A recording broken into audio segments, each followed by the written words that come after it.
While most people argue online about where to move, thousands are already gone, and they're not going where you think. Malaysia isn't trending on social media. There are no viral TikToks about it. But visa applications from Westerners are up 40% in 2 years. This isn't about beaches or cheap beer. It's about something quieter and more desperate. You won't see this on the news. But check the expat forums at 2 a.m. They're full of the same question. Has anyone actually done it? According to Malaysia's Immigration Department, MM2H visa approvals for Europeans and North Americans jumped 43% between 2021 and 2023. These aren't adventure seekers. They're accountants, teachers, mid-level managers who hit a wall. David is 59. He worked in IT procurement in the UK for 34 years. Owned a home in Surrey. Did everything right. Then his heating bill went from £140 a month to £380 in one winter. His pension projection said he'd need to work until 68. He didn't post about it. Didn't complain to coworkers. He just started researching Kuala Lumpur forums at night. Now he rents a 2-bedroom condo in Penang for £520 a month. Full air conditioning. Eats out 4 times a week. His savings are growing again. But David says the hardest part wasn't the move. It was admitting he had to. If you're drawn to stories like this, the ones no one's shouting about, subscribe. We go deeper into these hidden shifts every week here on Hidden Realms. It's not just one thing. It's the compounding. Rent. Groceries. Insurance. Utilities. Slow suffocation. The OECD Cost of Living Index from 2024 shows the UK, Australia, and Canada all in the top 15 most expensive countries to live in. Malaysia ranks 47th. In Melbourne, a weekly grocery run for a family of 3 costs $180 AUD. In Kuala Lumpur, $45 USD. You're not failing. The math just stopped working. But it's not just the cost. It's what happens when hard work stops meaning security. Sarah is 34. She worked as a marketing manager in Toronto. Made $78,000 a year. She paid $1,850 a month for a 1-bedroom apartment. If she was lucky, she saved $300 a month. She did the math. Even with promotions, she'd never afford a house in Toronto. So she went remote. Moved to Kuala Lumpur. Now she pays $600 a month in rent. Saves $1,400 a month. Same job. Same salary. She says the hardest part is explaining to friends why she's not coming back soon. But here's what no one tells you about this kind of move. Sometimes it's not the cost. It's the noise. The constant low-grade stress. The Jensens are 41 and 39. 2 kids. California. Dual income, $160,000 combined. They still felt like they were treading water. Their 8-year-old started having anxiety about being behind. Enrichment classes cost $800 a month. They decided to homeschool internationally. Moved to Penang. Enrolled the kids in an international school for $4,000 a year.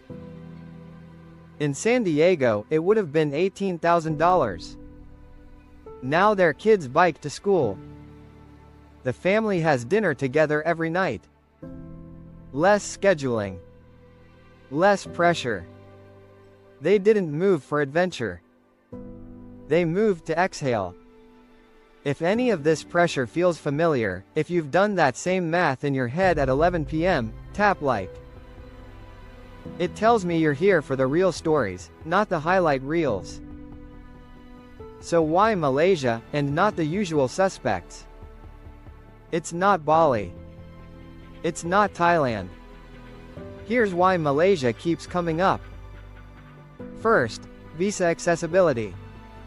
The MM2H program allows 5 to 10-year stays with relatively low financial thresholds. The rules tightened in 2021, but they relaxed again in 2024. Second, English is widely spoken. No language panic in daily life. Third, infrastructure without chaos. Kuala Lumpur has a metro system. Fiber internet. International hospitals. Malaysia ranks 38th on the Global Healthcare Index in 2023.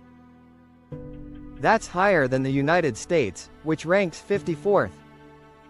Let's talk about what your money actually does here. Private health insurance, around $100 a month for full coverage. A meal at a local restaurant, $2 to $4 USD. A Grab ride across KL, $3 to $5. A decent condo, centrally located, $500 to $900 a month. According to Numbio's cost of living database from 2024, Malaysia is 64% cheaper than the US on average. You're not living cheaper, you're living with margin again. But there's a trade-off most people don't mention until month 4. Trade-off 1. Distance from family. Flights home are long and expensive. Trade-off 2. Visa uncertainty. Programs can change. MM2H did. It tightened in 2021, relaxed in 2024. You're always watching the news. Trade-off 3.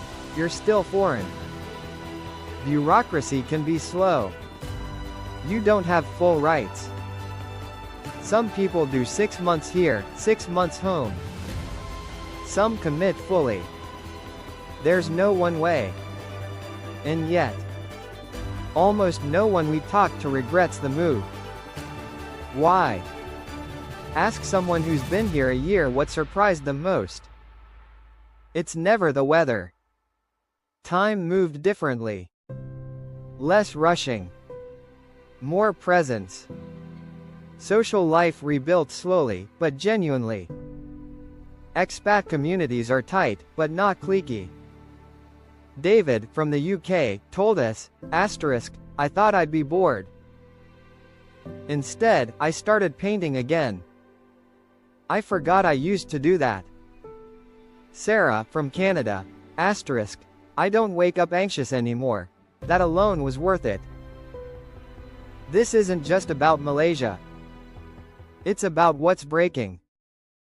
When middle-class stability requires 2 incomes, no emergencies, and perfect health, something's wrong. Pew Research found in 2023 that 60% of middle-income Americans feel financially insecure despite being employed. Similar movements are happening toward Portugal, Mexico, Vietnam, Georgia, the country, not the state. People aren't running away. They're recalculating what's worth it. This is what we unpack here on Hidden Realms. The shifts people feel but don't see covered. If that's your kind of story, subscribe. You're not alone in noticing. So here's the question I keep coming back to.